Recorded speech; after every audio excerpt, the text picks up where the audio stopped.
Muy buenas a todos, soy Oliver y hoy os traigo 30 pruebas de que la Tierra es plana. 1. Si la Tierra fuera una esfera, deberíamos poder observar su curvatura en el mundo físico real. Sin embargo, todas las pruebas y experimentos que se han realizado para intentar detectar esta supuesta curvatura han dado un resultado nulo. El modelo heliocéntrico oficial dice que la Tierra es una esfera de 40.000 kilómetros de circunferencia. Si esto fuera cierto, el horizonte debería desaparecer de la vista a un ritmo de 8 pulgadas por cada milla de distancia al cuadrado. Samuel Birley Robotham, inventor y escritor inglés, explica este principio en su libro Zetetic Astronomy, Earth Not a Globe. Si la Tierra es un globo de 40.000 kilómetros de circunferencia, la superficie de todas las aguas debe presentar cierto grado de curvatura, ya que cada parte debe ser un arco del círculo total terrestre. Desde la cima de cualquiera de estos arcos habrá una curvatura o caída de 8 pulgadas en la primera milla de distancia. En la segunda milla habrá una caída de 32 pulgadas, en la tercera milla 72 pulgadas y así sucesivamente. La fórmula para calcular la curvatura desde el nivel del mar es 8 multiplicado por la distancia en millas al cuadrado. En cambio, si el observador se encuentra en un punto superior al nivel del agua, la fórmula cambia y es la siguiente. En Cambridge County, Inglaterra, hay un canal artificial de 32 kilómetros de largo llamado Old Bedford. Samuel Robotham puso allí un barco con una bandera a 1,5 metros por encima del nivel del agua. El barco navegó hasta Welney Bridge, a 9,6 kilómetros en línea recta desde donde se encontraba Robotham. Este se colocó en medio del canal con un telescopio que estaba a 20 centímetros sobre el nivel del agua. Robotham miró por el telescopio y comprobó que el barco y la bandera eran perfectamente visibles durante todo el trayecto. Si la Tierra fuera un globo de 40.000 kilómetros de circunferencia, la trigonometría esférica dicta que la punta de la bandera que había en el barco, situada a 1,5 metros sobre el nivel del agua, hubiera estado escondida detrás de 3,5 metros de curvatura. Sin embargo, ese no fue el caso, sino que la bandera pudo ser observada en su totalidad a lo largo de los 9,6 kilómetros. Robotham realizó más experimentos similares en el canal y concluyó que no había ninguna curvatura en la superficie terrestre. Hoy en día hay miles de vídeos en YouTube replicando este experimento, y todos muestran objetos en la distancia que no deberían ser visibles si la Tierra fuera una esfera de 40.000 kilómetros de circunferencia.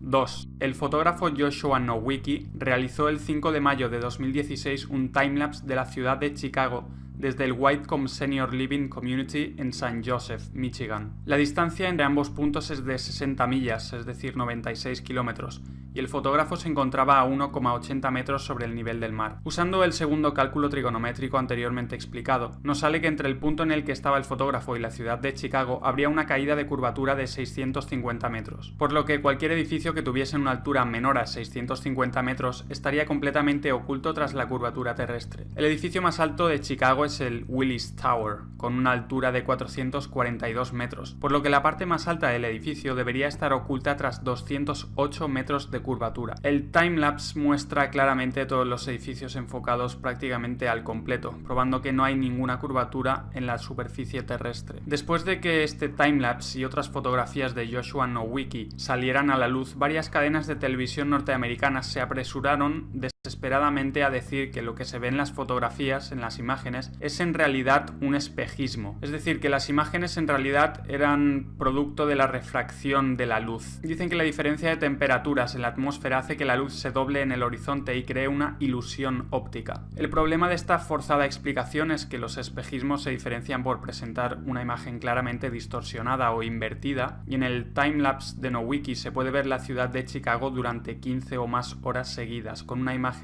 nítida y detallada. 3. Desde la costa de Ohairo Bay, en Nueva Zelanda, se pueden ver y fotografiar las montañas de Kaikoura, que están a 130 kilómetros de distancia. Si la Tierra fuera una esfera de 40.000 kilómetros de circunferencia, la curvatura terrestre taparía unos 1.500 metros de estas montañas. 4. Desde la isla de Oahu se puede ver la isla de Kauai, tal y como confirma Terry Robinson con numerosas fotografías y grabaciones tomadas a 60 metros sobre el nivel del mar. La distancia entre ambas islas es de 174 kilómetros, y el punto más elevado de Kauai es el pico Kawaikini a 1.598 metros sobre el nivel del mar. Una vez calculada la supuesta caída de curvatura que tendríamos que observar, nos salen 2.354 metros, por lo que desde Oahu no se podría ver nada que estuviera en la isla de Kauai y que no estuviera por encima de los 2.354 metros. Sin embargo, el punto más alto, el pico Kawaikini, está a tan solo 1.598 metros, por lo que faltarían 756 metros para que pudiera ser visto desde Oahu.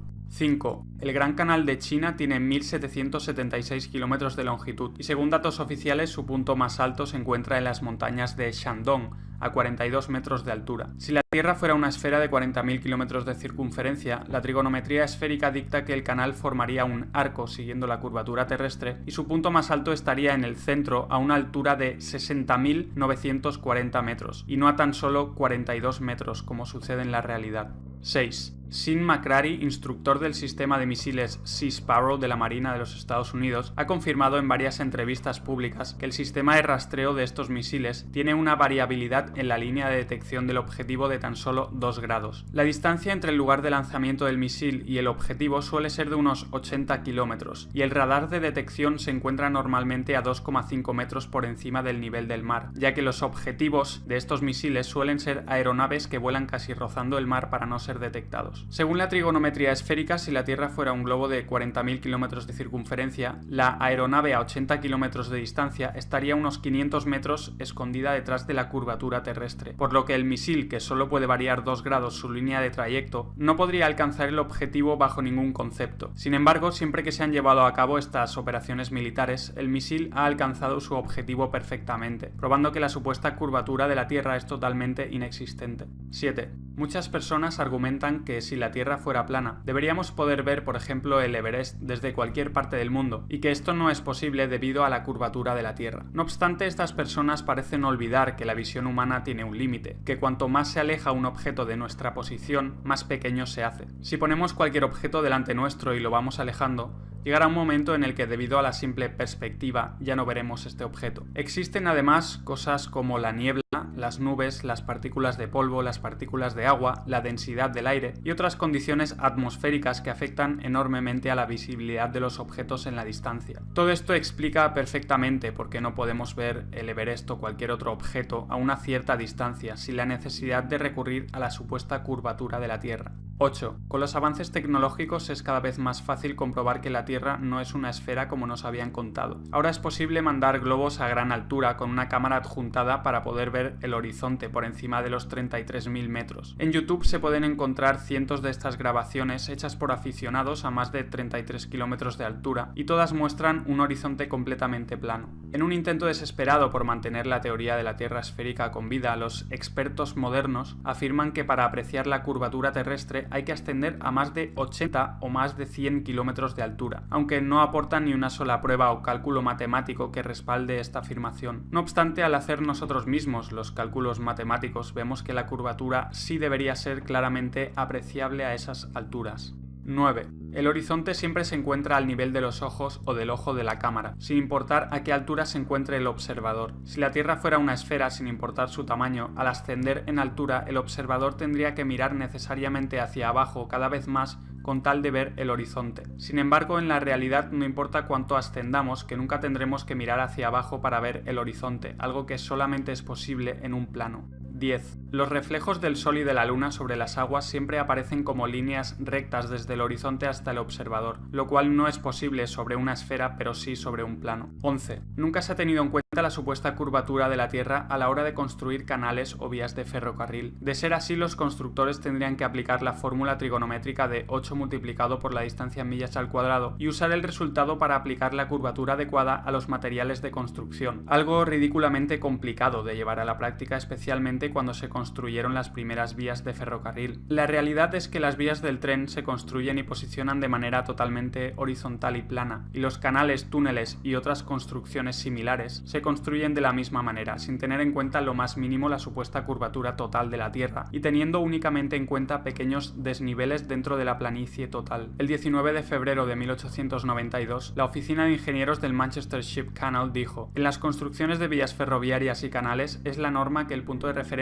para todas las superficies sea una línea horizontal. En la práctica, a la hora de planificar y realizar obras públicas, no se tiene en cuenta ninguna curvatura de la Tierra. En el Birmingham Weekly Mercury del 15 de febrero de 1890, un ingeniero con 30 años de experiencia escribió sobre su trabajo con vías ferroviarias. Es bien sabido entre los profesionales del sector que los cálculos y procesos que harían falta para incluir la curvatura de la Tierra en nuestras construcciones son imposibles de llevar a la práctica. Todas nuestras locomotoras están diseñadas para viajar sobre una superficie plana. Claro que hay ciertos desniveles aquí y allí, pero siempre son minuciosamente definidos y deben ser atravesados con cuidado. Cualquier cosa parecida a una curvatura de 8 pulgadas multiplicado por el cuadrado de la distancia en millas no sería sostenible para ninguna máquina existente. Solamente podemos reírnos de la gente que nos felicita por llevar a cabo tales proezas, como hacer circular trenes sobre una superficie esférica. Las curvas en una superficie plana horizontal ya son suficientemente peligrosas, las curvas en vertical serían 1000 veces peores y físicamente imposibles de sobrellevar, teniendo en cuenta cómo se construyen las vías. El ingeniero W. Winkler escribió en el Earth Review de octubre de 1893 lo siguiente: como ingeniero con muchos años de experiencia, veo que la absurda idea de tener en cuenta la curvatura de la Tierra solo está presente en libros de texto. Ningún ingeniero soñaría con tener en cuenta algo así. He proyectado muchos kilómetros de vías ferroviarias y de canales, y la curvatura de la Tierra jamás ha sido ni pensada ni tenida en cuenta. 12. El canal de Suez que conecta el Mar Rojo con el Mediterráneo mide 163 kilómetros de largo y forma una superficie de agua plana desde su inicio hasta el final. La supuesta curvatura de la Tierra no fue tenida en cuenta para su construcción, omisión la cual, de existir esta curvatura, hubiera producido resultados desastrosos en la construcción del canal. 13. Casi todo el Gran Canal de China, 1700 kilómetros, fue construido durante la dinastía Sui en el año 609, 1000 años antes de que apareciera la teoría heliocéntrica de Copérnico. Si la Tierra fuera una esfera, la construcción y posterior funcionamiento de este canal hubieran sido imposibles. El canal sigue estando operativo en la actualidad. Tendrían que haber aplicado la fórmula de 8 multiplicado por la distancia en millas al cuadrado para calcular la curvatura de la Tierra y curvar adecuadamente los materiales de construcción para que el canal de 1700 kilómetros de longitud se adaptara a la curvatura de la Tierra, algo impensable en el año 609. 14. Desde la antigua Grecia se ha usado el argumento de que la parte de abajo de los barcos desaparece primero de nuestra vista cuando estos se alejan en el mar debido a la curvatura de la Tierra. Sin embargo, hoy en día podemos comprobar mediante cámaras y telescopios que eso no es cierto. Al hacer zoom veremos la totalidad del barco, incluida la parte de abajo, probando así que el barco nunca desaparece debido a la curvatura terrestre, sino que desaparece de nuestra vista por una simple cuestión de perspectiva. 15. Si los barcos desaparecieran en el horizonte debido a la curvatura de la Tierra, también deberíamos poder observar claramente la curvatura en el horizonte de forma lateral. Esto es porque al nivel del mar hay un máximo de 8 kilómetros desde el observador hasta el horizonte, mientras que lateralmente, de izquierda a derecha o viceversa, hay 16 kilómetros o más. Si no se observa ninguna curvatura en el horizonte lateralmente a lo largo de 16 kilómetros o más, es imposible que los barcos desaparezcan en el horizonte a lo largo de tan solo 8 kilómetros al frente debido a la curvatura de la Tierra. 16. La naturaleza de los fluidos es la de estar y permanecer nivelados. Cuando este estado se ve afectado por cualquier influencia externa, el líquido se mueve hasta volver a recobrar su nivel. Mr. W. T. Lin del Royal Observatory de Greenwich, en su First Principles of Natural Philosophy, escribió: la superficie de un fluido en reposo es la de un plano horizontal. Si alguna parte de esa superficie fuera más alta que el resto, las partes del fluido que estuvieran por debajo ejercerían una presión más grande sobre las partes circundantes que la presión que reciben de ellas, por lo que habría un movimiento de las partículas hasta que ninguna estuviera más elevada que las demás, es decir, hasta que la superficie del fluido fuera un plano horizontal. Si la Tierra fuera una esfera, la superficie de las aguas debería presentar cierto grado de curvatura, pero lo que vemos en la realidad es que las aguas están totalmente niveladas, mares, ríos, lagos, etc. Una Tierra plana es congruente con la propiedad física del agua de buscar y mantener su nivel, pero una Tierra esférica no lo es. William Thomas Weisman en The Earth an Irregular Plane escribió: la superficie de todas las aguas está perfectamente nivelada, siempre y cuando no se vea agitada por causas naturales como vientos, mareas, terremotos, etc. Esto es evidente para cualquier persona razonable que sepa usar la vista. 17. El río Nilo tiene una longitud de 6.800 kilómetros. Si la Tierra fuera una esfera de 40.000 kilómetros de circunferencia, según la trigonometría esférica, la primera mitad de este río, 3.400 kilómetros, debería estar fluyendo hacia arriba por una cuesta de 800 kilómetros de altura. Sin ningún tipo de fuerza que la impulse, el agua nunca fluye hacia arriba. En este caso, el nacimiento del Nilo se encuentra en el río Cajera, a una altura de 2,7 kilómetros, por lo que es imposible que el río tenga la fuerza suficiente como para subir una cuesta de 800 kilómetros de altura. Algunas personas dicen que en realidad el Nilo no fluye hacia arriba, porque en el espacio no hay ni arriba ni abajo. Lo que parecen olvidar es que el río Nilo se encuentra dentro de la Tierra y no en el espacio exterior. Algunos también dicen que la gravedad atrae al río Nilo hacia el centro de la Tierra y que por eso es capaz de fluir hacia hacia arriba. Lamentablemente el comodín de la gravedad no funciona, ya que si la gravedad puede hacer que un río fluya hacia arriba por una cuesta de 800 kilómetros, debería poder hacer lo mismo con todas las demás aguas del mundo. Uno solo tiene que pensar si alguna vez ha visto el agua fluir hacia arriba sin alguna fuerza que la impulse. La respuesta evidentemente es no. Tal sinsentido va en contra de las leyes de la física y del sentido común. El Nilo fluye hacia abajo hasta desembocar en el mar como todos los demás ríos. Esto no es posible en una tierra esférica donde el Nilo debería fluir hacia arriba por una cuesta de 800 kilómetros, pero sí es lógico y posible en una tierra con la superficie plana, donde cualquier desnivel, en este caso el río Cajera a 2,7 kilómetros de altura, permitirá que el río fluya hacia abajo hasta desembocar en el mar. 18. En el año 240 a.C., Eratóstenes calculó la circunferencia de la Tierra y supuestamente probó que era esférica usando dos palos situados a una distancia concreta, midiendo la diferencia de longitud de las sombras que proyectaban estos dos palos. Este experimento se basaba en que los rayos del Sol entraban a la Tierra en ángulos paralelos, como cabría esperar si el Sol estuviera a 150 millones de kilómetros de distancia. Sin embargo, esta supuesta prueba de la esfericidad de la Tierra contradice el hecho observable de que los rayos del Sol forman ángulos convergentes creando una pirámide a través de las nubes, lo que se llaman rayos crepusculares. La explicación oficial de los rayos crepusculares es que la atmósfera terrestre refracta la luz solar y por eso se crea la forma piramidal. Si este fuera el caso, la prueba de los dos palos de Eratóstenes no sería válida, ya que se basa precisamente en que la luz solar entra en ángulos paralelos. Esto nos lleva por tanto a dos posibilidades. 1. Que la atmósfera refracta la luz solar, pero Eratóstenes estaba equivocado sobre la esfericidad y el tamaño de la Tierra. O 2. Eratóstenes tenía razón, pero la atmósfera no refracta la luz solar y por lo tanto los rayos solares crepusculares prueban que el Sol está muy cerca. Cualquiera de las dos opciones presenta un grave problema para el modelo heliocéntrico. 19. Si la Tierra fuera una esfera de 40.000 kilómetros de circunferencia, un avión comercial volando a una velocidad media de 800 kilómetros por hora debería inclinar el morro del avión hacia abajo para compensar un ascenso de 846 metros cada minuto y así poder volar paralelo a la Tierra. Si no lo hiciera, después de una hora de haber despegado, el avión se encontraría unos 50 kilómetros más arriba de lo esperado y seguiría ascendiendo unos 50 kilómetros cada hora hasta llegar al espacio exterior. Sin embargo, los pilotos jamás tienen que realizar tal maniobra compensatoria, sino que cuando el avión llega a su techo absoluto, es decir, la mayor altitud a la que un avión puede mantener el vuelo nivelado, el piloto simplemente mantiene su trayectoria de forma nivelada sin preocuparse de tener que ajustar el morro del avión para no acabar en la órbita espacial. 20. Muchos vuelos comerciales realizan rutas que no tienen ningún sentido en el modelo de la Tierra esférica, dando vueltas enormes y ridículas en vez de escoger el camino más corto en línea recta para ir de una ciudad a otra. Ejemplos de estos vuelos son los de Seattle-Dubái, Londres-Tokio, Moscú-Los Ángeles, Moscú-Nueva York, San Diego-Londres, San Francisco-Múnich, Tokio-Frankfurt o Toronto-El Cairo. Sin embargo, estas rutas ridículas e inexplicables en el modelo esférico tienen todo el sentido del mundo cuando son proyectadas sobre el mapa de la Tierra plana, donde vemos que en realidad son líneas rectas entre las ciudades mencionadas.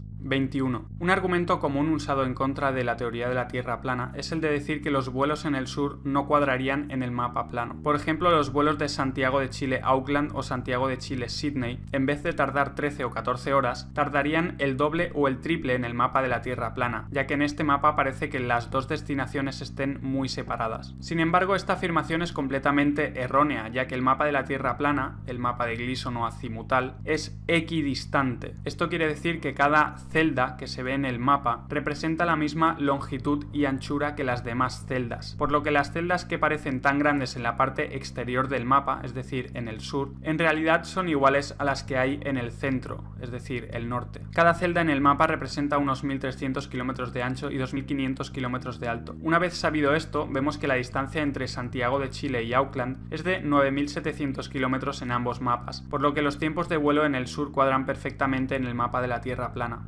22. Las autoridades dicen que la Antártida es el continente de hielo situado en el extremo sur del globo terráqueo. La realidad, no obstante, es que la Antártida es la circunferencia exterior de hielo que rodea a la Tierra. En la Antártida se encuentran los grandes muros de hielo que rodean a la Tierra y hacen de recipiente para los océanos. Mucha gente se pregunta dónde está el borde de la Tierra plana, pero teniendo en cuenta que la Tierra está rodeada por estos enormes muros de hielo, hablar de un borde de la Tierra carece de sentido. 23. Si la Tierra fuera una esfera, no habría muchas diferencias en el periodo de un año entre el clima del Ártico en el norte y el clima del Antártico en el sur. Sin embargo, encontramos que en el Ártico existen unas 130 especies de mamíferos, 280 especies de aves, 3.000 especies de insectos, 450 especies de peces, algunos reptiles y anfibios y cerca de 3.000 especies de flora o vegetación. Por el contrario, en el Antártico la fauna es muy escasa y se encuentra casi en su totalidad en el océano. La única especie que pasa el invierno antártico sobre el hielo es el pingüino emperador. La flora es prácticamente inexistente y se reduce a algunos musgos, algas y líquenes. En Islandia, que se encuentra a 65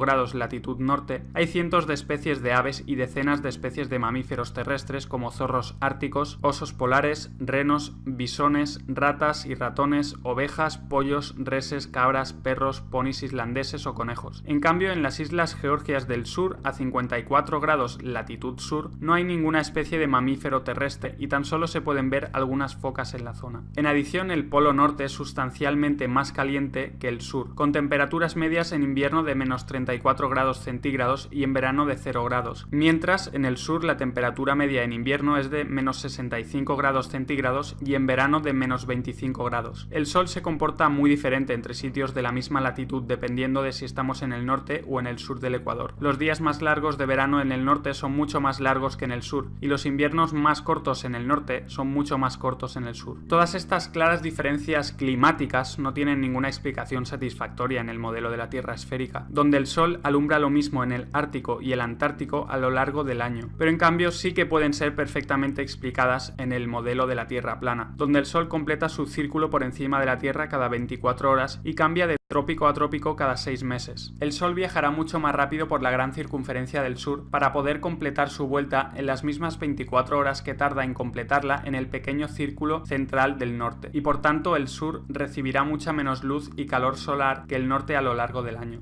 24. Si la Tierra fuera una esfera, la distancia alrededor de su superficie a 45 grados latitud sur no podría ser muy diferente a la que hay a 45 grados latitud norte. Sin embargo, navegantes y pilotos se encuentran con que la distancia alrededor de la Tierra a esa latitud sur es, como mínimo, el doble a la que hay en la misma latitud norte. Esto es totalmente incompatible con el modelo de la Tierra esférica, donde la distancia debería ser prácticamente la misma, ya que nos encontramos en una esfera o un globo. Pero es algo totalmente lógico en el modelo de la Tierra plana, donde la superficie terrestre se expande hacia el sur a medida que uno se aleja del polo norte, teniendo por tanto que recorrer mucha más distancia para rodear la Tierra en la gran circunferencia del sur que en la pequeña parte central del norte.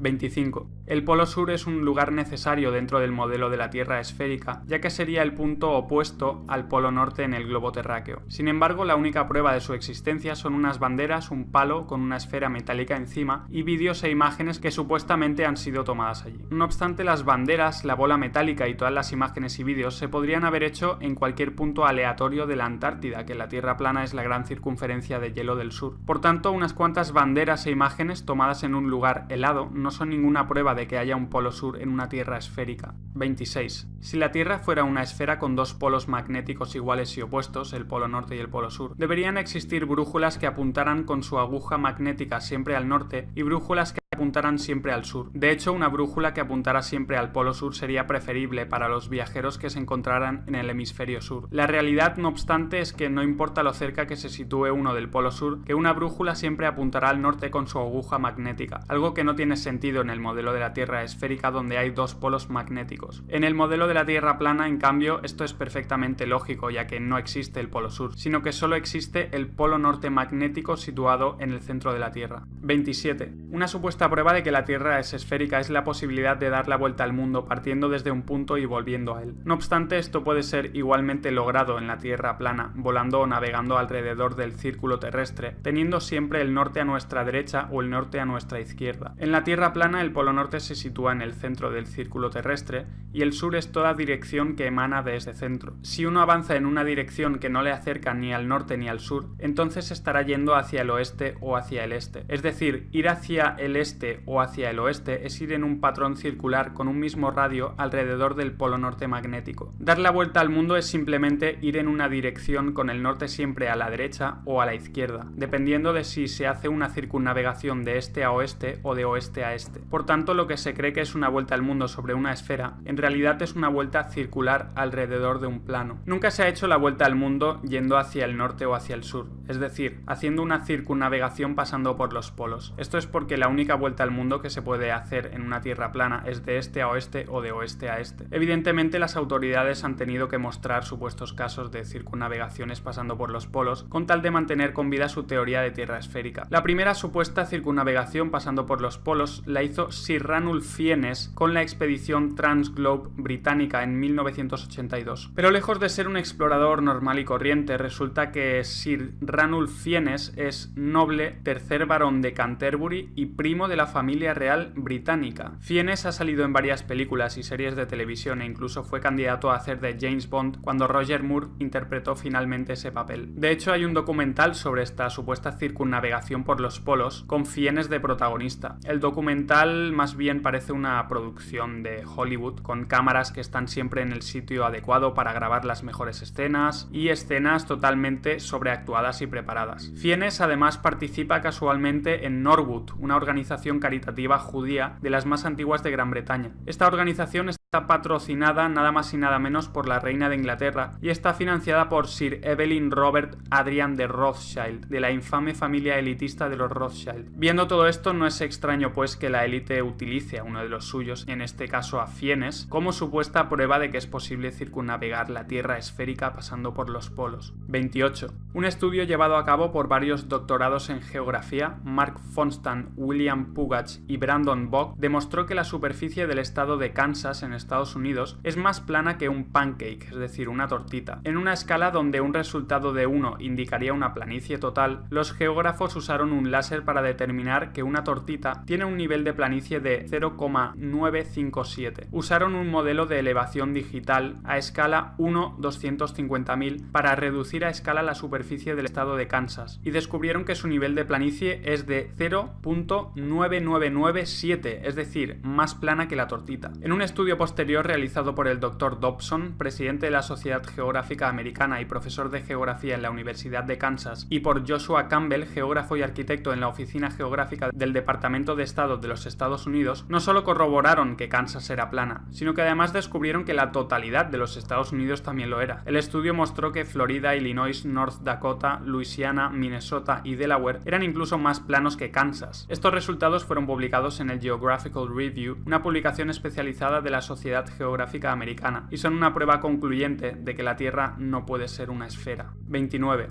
En el año 2012, Felix Baumgartner realizó un salto patrocinado por Red Bull, en el que batió varios récords al lanzarse en caída libre desde los 39.000 metros de altura, después de haber ascendido en globo tripulado a la estratosfera. Muchos dicen que la grabación de este evento es una prueba de que la Tierra es esférica, ya que la cámara que había en el exterior del globo tripulado mostraba una Tierra con una gran curvatura en el horizonte. Sin embargo, la curvatura que muestra la grabación, demasiado exagerada incluso para el modelo esférico, se debe a que la cámara era una GoPro que usaba la lente ojo de pez, la cual curva la imagen de una forma muy notoria. Por el contrario, la cámara que había en el interior del globo tripulado usaba una lente normal y mostraba un horizonte completamente plano y al nivel de los ojos a una altura aproximada de 39.000 metros, probando que el horizonte en realidad es totalmente plano. 30. El modelo oficial también afirma que debajo de la superficie terrestre hay varias capas: la corteza, el manto superior, el manto, el núcleo externo y el núcleo interno. Sin embargo, la existencia de estas capas se vuelve altamente improbable, teniendo en cuenta que la mayor excavación que se ha realizado en la historia de la humanidad es la del pozo superprofundo de Kola, a una profundidad de tan solo 12.262 metros. ¿Cómo pueden saber lo que hay más allá de esa profundidad? Lo cierto es que no lo saben, y la única razón por la que creemos que vivimos en una esfera con un núcleo en el centro es porque lo hemos visto en dibujos y gráficos hechos por ordenador. Si eres nuevo al canal, suscríbete, ya que seguiré hablando sobre estos temas. Y como siempre, muchas gracias a todos por estar ahí y hasta el próximo vídeo.